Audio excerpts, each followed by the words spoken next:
Good evening, ladies and gentlemen, and welcome to tonight's City Council meeting. It is Tuesday, by the way. I kindly ask our city clerk to please take the roll call. Bruno. Here. Burkhardt. Here. Clements. Here. Ruby. Here. Kielberg is out. Maladra. Here. Marks. McGowan. Here. Radecki. Here. Swanson. Here. We begin tonight's meeting with the Pledge of Allegiance, and I would like to ask our friend Quinlan Babechko, one of the greatest names ever, to please lead us in the Pledge of Allegiance. Pledge allegiance to the flag of the United States of America and to the republic for which it stands, one nation, under God, indivisible, with liberty and justice for all.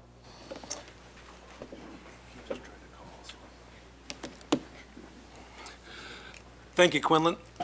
Again, remind us what grade you are in school. 8th grade. And you're earning your citizenship badge today? No, today I'm actually working on communications. Oh, really? Any comments so far? No, I'll be using Pledge of Allegiance. You did it well, too. Thanks for being here. Ladies and gentlemen, item 3A, under public hearings, special items and presentations, is the presentation Municipal Separate Storm Sewer, or MS4, Annual Update. And we do have a special guest with us this evening, Mr. Bounds, I believe. You are going to be presenting some information. Mr. Babcock, any prequel you'd like to provide, or? While Dan's getting set up here, I'd just like to introduce Dan Bounds. He works with Baxter and Woodman. He is our MS4 consultant. That's what we refer to the Municipal Separate Stormwater Sewer Program. And basically, that is the federal and state's way of referring to our storm sewers. So it's one of our requirements. It's public education and outreach to the elected officials. That's why Dan is here for a short presentation. Thank you. Thank you, sir. Thanks, Rich. Welcome. Happy to be here with the council. So the city has a stormwater quality program, and regulatorily it is called the MS4 program, or the Municipal Separate Storm Sewer System Program. And as required by the permit from Illinois EPA that the city has, an annual presentation is to be given about the program, the contents of the program for any questions, discussion, public input, and public information about the program. So without further ado, I'll talk about the MS4 rule and the permit and the regulation that the city must comply with, the program that's implemented, the 6 minimum controls or the program areas of the program, and the monitoring requirements and the training requirements that the city must implement. So MS4, it is a mouthful. The program goes by many names, but the MS4 is a conveyance of your stormwater system. So that's all of your catch basins, your curbs, your gutters, swales, anything that collects stormwater and drains it to local water bodies, and the Great Fox River right here in the city. Roads are included within this, so roads are part of your drainage system, roads and gutters. This is your public system owned by the public body, by the city, and it's totally designed for collecting stormwater, not part of a combined sewer or sanitary system. This is just your separate stormwater drainage.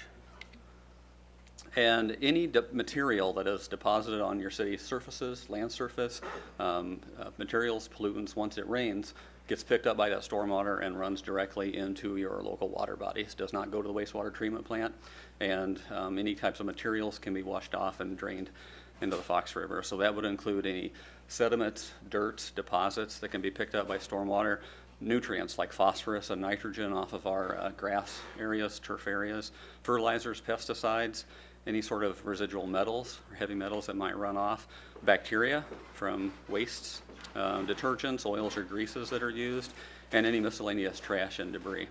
So the Fox River is impaired for chemicals or pollutants that reduce dissolved oxygen at times, and it's also impaired for excess nutrients like phosphorus and nitrogen.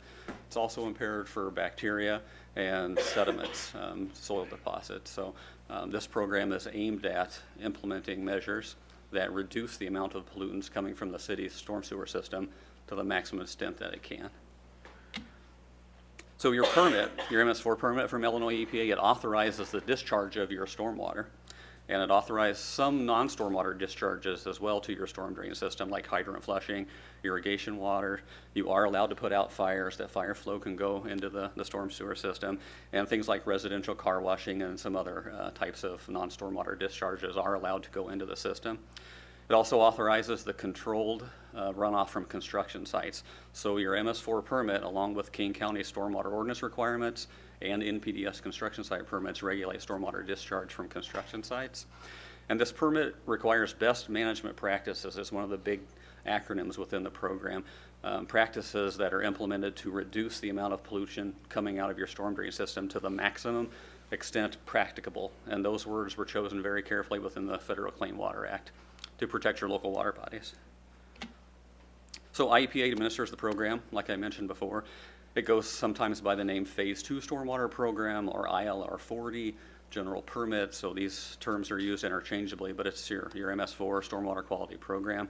Over 440 agencies, just like the city, are covered by the general permit statewide. It's got a 5-year duration, and the city pays a $500 annual fee to get the permit. There's a lot of documentation and paperwork requirements within the permit. First, I'll cover the 5-year notice of intent, which is essentially an application every 5 years to be covered by that general permit. It's submitted to IEPA, and it covers your local program commitments. What is the city going to do to comply with this permit to protect local water bodies? And then secondly, a stormwater management plan that explains how. How does the city organize, fund, implement all of the different requirements within the permit and comply. So the 6 minimum control measures, or what I call program areas, are really the meat of the permit. There are literally hundreds of programmatic requirements in this permit that the city has to comply with, but they're in 6 major categories: public education and outreach and public involvement. We're taking care of one of those requirements tonight with this presentation. Illicit discharge and detection. The city has to have a program to look for illicit discharges, spills, illegal connections, and correct those to keep those off the storm drain system and out of our local water bodies. Construction site oversight and post-construction stormwater management requirements. And then number 6, the pollution prevention and good housekeeping for your municipal operations and your municipal staff. So best management practices within all of these program areas are required to be implemented. There are record-keeping and reporting requirements because this is a regulatory program. That notice of intent goes into IEPA every 5 years. The stormwater management plan is updated however often is necessary, but at least every 5 years when there's new permit requirements. And then June 1st of every year, an annual report goes into IEPA that explains how did the city do with implementing the requirements of the permit. And these are required to be posted on your city's website. So monitoring is a requirement of the permit, and there's many options for doing this. Everything from bench studies and nationwide predictive pollutant removals to actual water quality sampling and monitoring to see the effectiveness of the city's program and the best management practices that are being implemented. So the city complies with the monitoring requirements by being an active participant and a paying dues member of the Fox River Study Group, who implements a regional water quality monitoring program which satisfies the monitoring requirements of the permit. Training is one of the largest requirements within the permit, and there's a long list of training topics that have to be covered annually for city staff. City staff that work in parks and open space maintenance, at city fleet and building and materials and facilities, operate your storage yard and your snow disposal activities, your stormwater drainage system itself, the retention and conveyance portions of the stormwater system, flood management projects, and recognizing illegal or improper discharges within the system. There's also green infrastructure training requirements, green infrastructure being a more natural way of managing stormwater, like rain gardens, swales, permeable pavements, rain barrels is a training requirement so that you're implementing those type of activities. And then all of the contractors that the city retains also have to be trained for best management practices for stormwater protection. So not only do city staff need to be trained, but the contractors that you hire also need to be trained so they're performing their activities just like city staff would. So for local program context, it's the Public Works Department. Public Works Department's the lead agency for implementing the requirements of the permit, and the phone number is shown there, and the website is updated with contact information for Public Works for the stormwater quality program.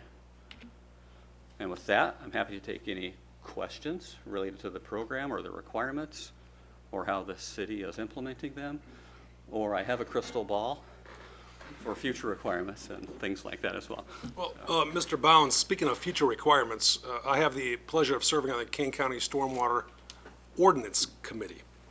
I know Mr. Babica and some of his team members are also part of that Technical Advisory Committee. On March 21st, from 7 to 8 o'clock p.m., Kane County is hosting an open house for commentary regarding the recommended changes to that ordinance. Many communities just adopt that ordinance outright to make it their own. Are you familiar with the ordinance at the county level? Familiar, yes. Okay. Do you anticipate any significant changes based on what you've learned? Not this year. The Okay. MS4 permit renewal will be in year 2021. Okay. So we're sort of in the middle of the 5-year implementation period right now. So there could be some new permit requirements Right. coming at the state general permit renewal time. I was with the IEPA this morning at a function, and they talked quite lengthy about stormwater management in principle. In your professional opinion, are we, meaning Northern Illinois, doing a good job?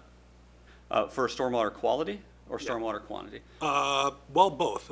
Both. Yeah, quantity at first. Yeah, quantity, for many years, cities have been trying to address, flooding impacts and We're not drainage Houston, right? problems. Right, Yeah. right. But we still get peakier storms than ever. Right. Meaning more intense, so more localized flooding, and sometimes the conveyance systems weren't designed to handle that originally. So there are improvement projects that communities are implementing and trying to get funding for to handle stormwater issues that they have never maybe seen before. So it's an ongoing challenge, and I think the low-hanging project fruit has been funded and implemented, and the more regional, more expensive projects typically seem to be what's next, Right. which takes time and funding to implement those. Got it. And on the quality side, Yes, sir. the city has been audited a few times by EPA for this MS4 program, and there were recommendations for improvement, but no significant non-compliance or anything like that. The Fox River is still impaired for the pollutants that I mentioned a few minutes ago, and the Fox River Study Group and local communities are working hard on trying to do something about that. Alderman Radecki. Can you tell us, what are some things that the average homeowner can do to contribute to the overall quality of our storm water management? I mean, reduction of pesticides, leaf removal. I mean, what would if we could ask our homeowners to help us with this, what would be the things that we'd ask them to do? Yes, so there's some very good fact sheets on how homeowners can better manage stormwater, both quantity and quality on their property. Things like rain barrels, rain gardens help with the quantity, keeping water on site and out of the storm drain system. And then on the water quality side of things, using less fertilizers for the lawn, keeping trash and debris, picked up and kept up, managing leaves and landscape debris so it's not getting into the storm drain, but being properly managed by the city's landscape collection programs, helps improve the water quality. And it might not seem like much from an individual homeowner, but when you multiply that by the number of homes in a community, it can actually make a difference on the quality of runoff. Alderman Ruby. So I believe it said the water testing is done 4 times a year? The Fox River Study Group, their regional monitoring program has a more frequent schedule than that. Okay. They're trying to tackle a large watershed, which is good, but they do have a more frequent monitoring program, which moves to different locations throughout the year. Okay. So the Fox River is impaired with all of the pollutants that were on that slide? Most of them. Okay, so generally the results of each test are consistent, showing those pollutants? There can be times where a sample would be taken and meet water quality standards. Okay. It's a snapshot in time. Sure. when you're taking the sample, and then other times where a sample could be taken and be exceeding or not compliant with one of those standards. So Okay. long-term monitoring, on average, still shows the impairments within the Fox River. Okay. So when a non-compliant report is found, what's the next step? What happens? The MS4 program requires the best management practice that the city implement, sort of target or tailor towards those pollutants and those impairments within the water body.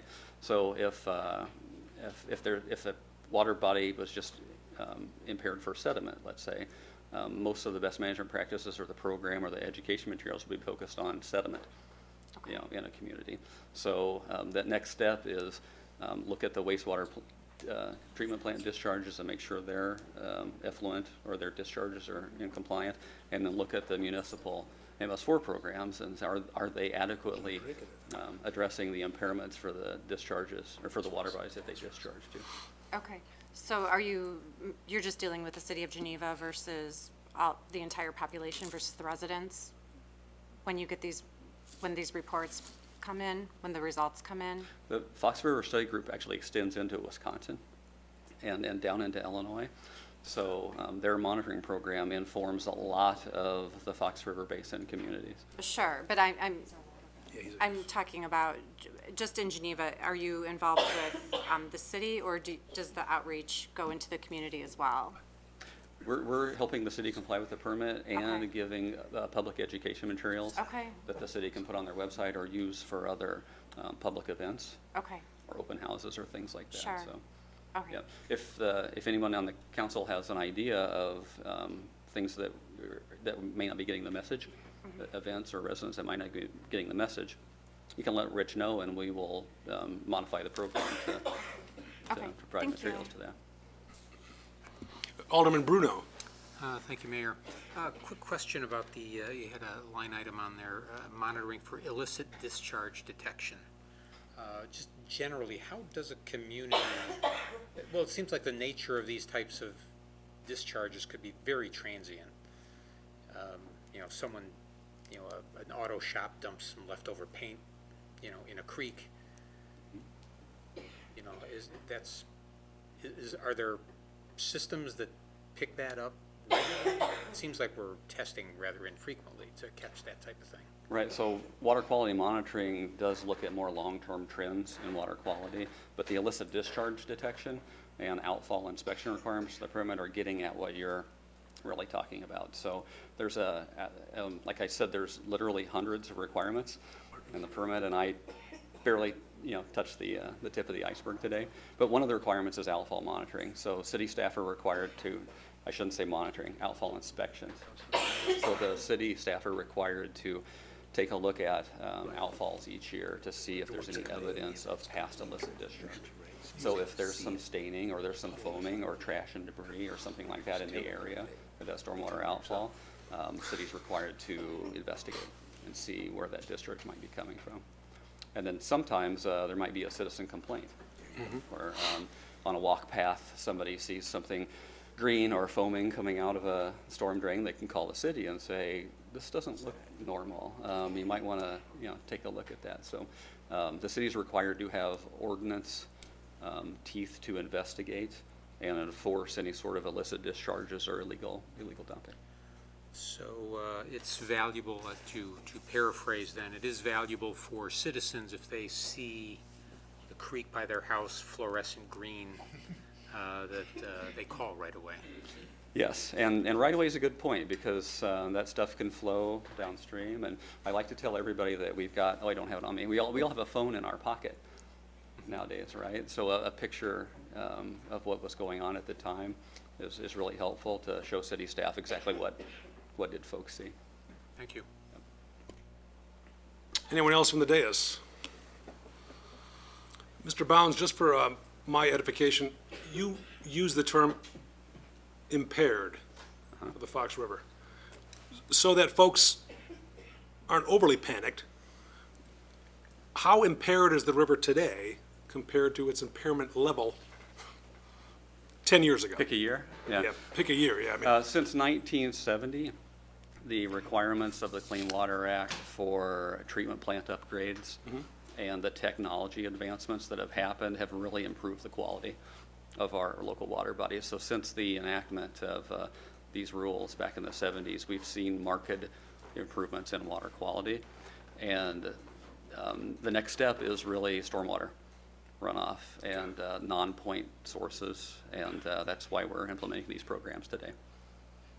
So impaired, but you can swim, Of course. and it's a water source, but IEPA's ambient water quality monitoring program still shows some instances where the standards aren't being met. Our friends from Elgin and Aurora draw their drinking water from the Fox. Correct. And downstream Exactly. uses. Alderman Burkhart. I had a question. You mentioned green infrastructure training, so that staff is aware of rain gardens and rain barrels and swales, et cetera. I mean, but there's no requirements that, under our permit, that we encourage those to be built, right? It's still voluntary. I mean, what's involved in the training? I guess it's just it's training for, what's the, hope for outcome with, someone from Public Works learning about rain gardens, I guess. So green infrastructure, stormwater management is operated and maintained a lot differently than pipes, pumps, and curb inlets. So if you're implementing things like permeable pavements, wetland retention systems, and wide-scale rain gardens, it's not maintained in the same way as hard gray infrastructure. You're looking at different types of practices, different types of equipment and training. So the permit's really getting at that. If there's green infrastructure within the city, the staff need to know how to maintain it and be trained to do that, or it will fail. Things that are not operated and maintained eventually do not work as designed. And But your comment to requirement, yeah, the county ordinance and this permit really encourage green infrastructure practices whenever they make sense for stormwater management. So not required, but strongly encouraged, and sometimes the best and smartest way to manage stormwater. And are there, I mean, they're good, do you have resources if, like Alderman Radecki said, they're private, homeowners, landowners who want to use some of these green practices, where can they turn to for, tutorials or help or? So the main contact for your program is your Public Works Department, so they could start there, and we could provide materials, and there's plenty of information published by different organizations from the federal level to local levels as well that are free for reuse. Gotcha. By the city, so we could provide those materials on our website or if people request them. Great. All right, thank you. And one of the great sources, of course, is our friend Jay Womack from the Natural Resources Commission. And Stephanie reminded me, of course, we have a rain garden out front of City Hall, courtesy of the Conservation Foundation. We have a good, strong partnership with them. But if you head to the event this Saturday, you will see all sorts of stuff from the federal level to the local level with respect to conservation efforts at the, no pun intended, grassroots level. So, yeah. Anyone in the audience? Questions, comments? Mr. Babica, anything you'd like to add as a wrap-up? Just that there is a significant amount of green infrastructure within this community that most people don't realize.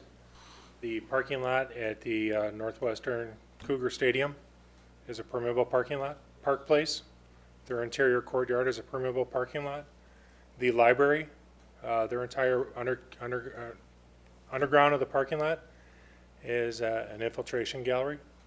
And we've also been looking at other infiltration techniques with some of the other developments that they've come through, that whenever they're feasible or practical, we've been pushing the developers to do that, including the Union Pacific Railroad. And the drinking water treatment facility? The drinking water Permeable? treatment facility, correct. Yep. Permeable parking lot there too. That answers my question about the train. I think I was thinking on the micro level, but you're really talking so that when city staff are managing these different, or inspecting, or you have that base knowledge about how to inspect or manage these other techniques that are maybe newer than. And it's what's been also traditionally done. introducing the newer techniques to the staff, adding more tools to their toolkit. Good, interesting, thanks. Thank you both. All right, thank you very much. Mr. Bounds was commenting that every time he's here is always bad weather either happening or predicted. So, I'll come back in the summer yeah, sometime. get home safely to Crystal Lake. Thank you. Item 4, ladies and gentlemen, amendments to the agenda. Are there any amendments this evening? Item 5 is the omnibus agenda. All items marked with an asterisk are considered to be routine by this city council, and they can be considered and acted upon with one motion. Is there a motion? So moved. Alderman McGowan makes a motion to approve the omnibus agenda. Is there a second? Second. Seconded by Alderman Bruno. Mr. Clerk, when you are ready, please take the roll. Bruno. Aye. Burkhart. Aye. Clements. Aye. Ruby. Aye. Maladra. Aye. Marks. Aye. McGowan. Aye. Radecki. Aye. Swanson. Aye. The omnibus agenda passes with 9 affirmative votes, no nay votes, and 1 absent. We skip 2. Item number 10, municipal bills for payment. We kindly ask our city clerk to please read the bills in their aggregate for our consideration.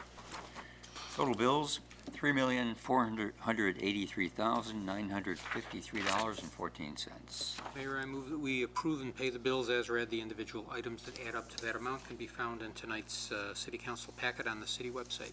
Alderman Bruno makes the motion to pay the bills as presented. Is there a second? Second. Second by Alderman Burkhart. Questions or comments regarding the bills?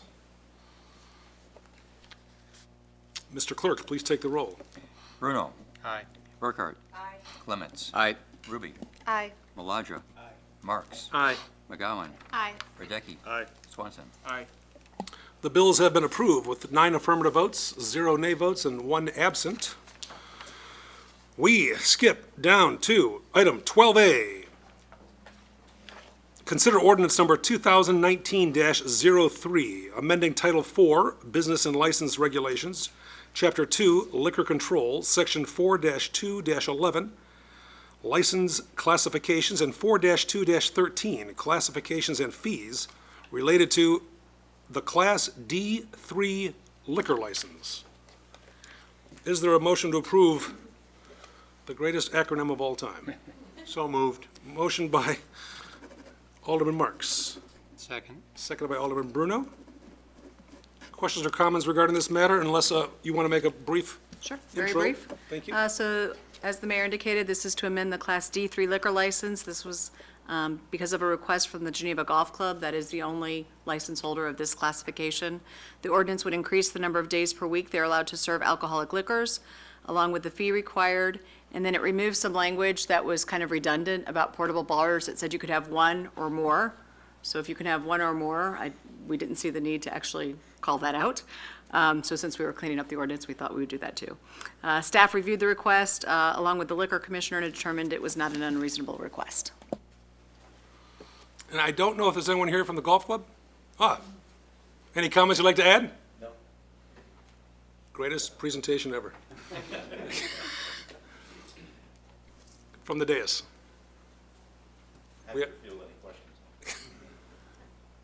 We have a motion, we have a second. Mr. Clerk, please take the roll. Bruno. Aye. Burkhart. Aye. Clements. Aye. Ruby. Aye. Maladra. Aye. Marks. Aye. McGowan. Aye. Radecki. Aye. Swanson. Aye. Item 12A passes with 9 affirmative votes, 0 nay votes, and 1 absent. Item 12B is to consider resolution number 2019-14, authorizing application for Kane County Grand Victoria Riverboat funds and execution of all necessary documents. Is there a motion? Moved by Clemens, seconded by Ruby. This is, of course, to pay for the portable bar at the Geneva Golf Club. Any questions or comments regarding this? Let me say a few. Ms. Dawkins? So again, like most grant applications, it requires the governing body to kind of authorize us to apply for the grant in case there are any matching funds. In this particular case, we are looking to get a grant to update and kind of revamp the kiosk that's located on the courthouse grounds, working in conjunction with the History Museum and the county to basically make it more of a historical structure. And I think there's a time capsule and other things, but certainly if you want more details on the actual project, Kathleen Timoshenko is here to answer that. But really tonight, it's just authorizing us to apply for a grant to get funds for this project. The remainder of the funds have been budgeted for fiscal year 20 in the budget we just passed in the tourism fund. From the dais, any questions or comments? Anyone in the audience? Mr. Clerk, Please take the roll. Bruno. Aye. Burkhart. Aye. Clements. Aye. Ruby. Aye. Maladra. Aye. Marks. Aye. McGowan. Aye. Radecki. Aye. Swanson. Aye. Motion passes, folks, with 9 affirmative votes, 0 nay votes, and 1 absent. We're at new business, ladies and gentlemen. Anyone from the audience this evening? Any new business, any questions, any comments? Yes. Mrs. Roth?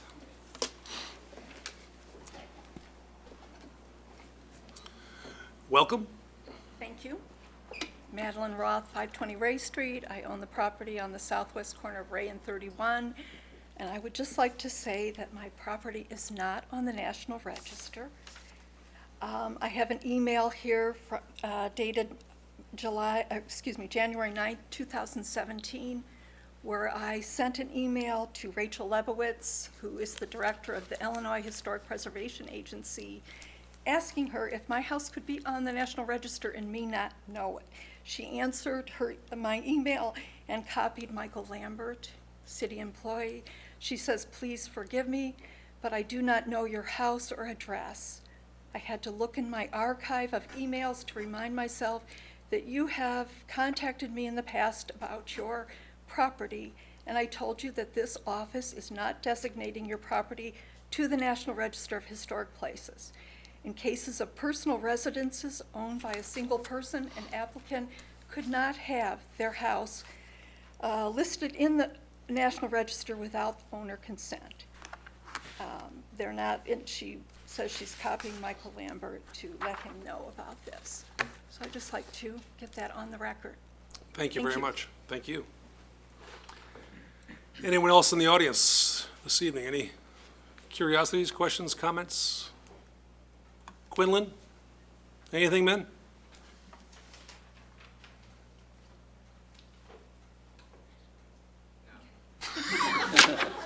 That was the most dramatic no. We have. Anyone from the dais? Alderman Bruno.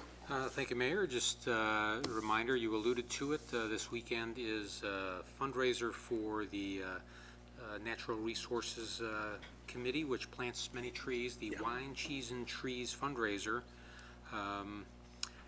Unfortunately, I won't be around to attend, but I would highly recommend. It's a very fun event, a lot of cool items for sale, and it all goes to a good use. So you can Google that and Wine, Cheese, and Trees and enjoy. Thanks. Thank you, sir. Alderman McGowan. And thank you for mentioning that, Alderman Bruno. I will be at Wine, Cheese, and Trees. It's actually going to be my husband Jim's birthday, and he loves drinking wine, and I don't drink, and I'm vegan, but I will be sampling vegan cheese at the event. So there's going to be something for everyone, and I'm really excited to be there, and I hope everyone comes out and has a wonderful time at the event. Excellent. You know, they have vegan wine, too, you know. They do. Yeah, But I don't drink. yeah, it's not good. Mr. McCree. This is difficult to follow.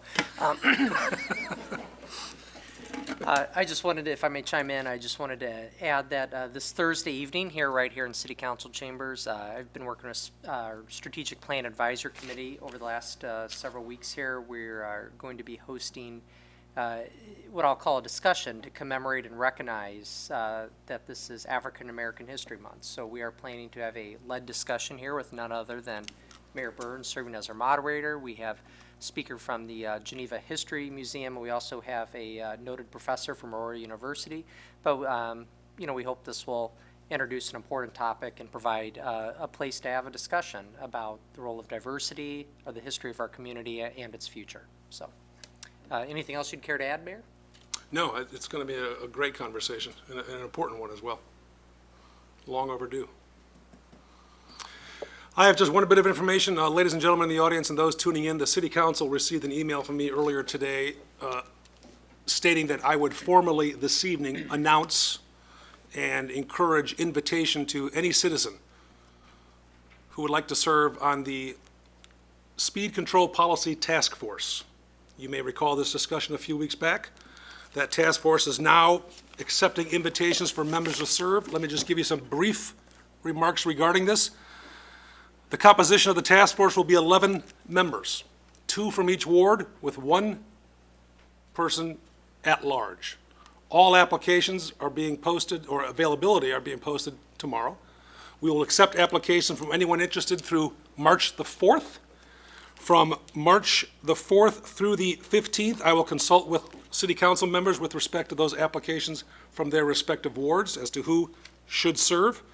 And on Monday, March the 18th, we will formally announce who those members are. I anticipate and I hope that Wednesday, March the 20th, will be their inaugural meeting of the task force, and I will kindly ask through this document and elsewhere that they wrap up their work by Monday, June the 3rd, and make a presentation to the city council with respect to their findings. Some other issues are in the document I sent to you. It'll also be published online, distributed via press release, social media, what have you. So anyone and everyone who's interested, fill out the standard application, and then I will consult with the council members with respect to who should serve, and we are on our way.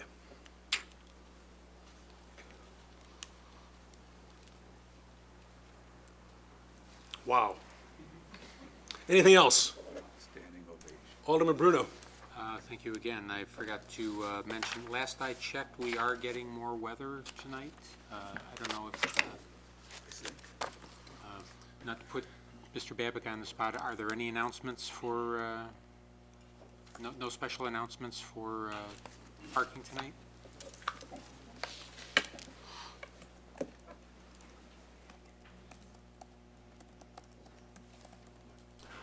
I didn't know how much weather tonight. Well, after 41 inches of snow for the season, I think we're getting used to it. But we cannot enact the parking ban until we actually have 2 inches of snowfall. Oh, okay. So it's definitely a wait and see moment. Okay, thanks. Anyone else? If not, a motion to adjourn would be, no, oh, for God's sake, that's right. Ladies and gentlemen, I'll entertain a motion to adjourn to closed session for the purposes of setting a price for the sale and/or lease of property owned by the public body. Is there a motion? Motion by Alderman Swanson. Seconded by Alderman Marks. A roll call vote would be in order. Whenever you're ready, Mr. Clerk. Bruno. Aye. Burkhart. Aye. Clements. Aye. Ruby. Maladra. Aye. Marks. Aye. McGowan. Aye. Radecki. Aye. Swanson. Aye. The motion to adjourn to closed session is approved by 9 affirmative votes, 0 nay votes, and 1 absent. There is no action being taken this evening, folks. So if you wish to adjourn. Be careful. Have a great night. We'll be back shortly.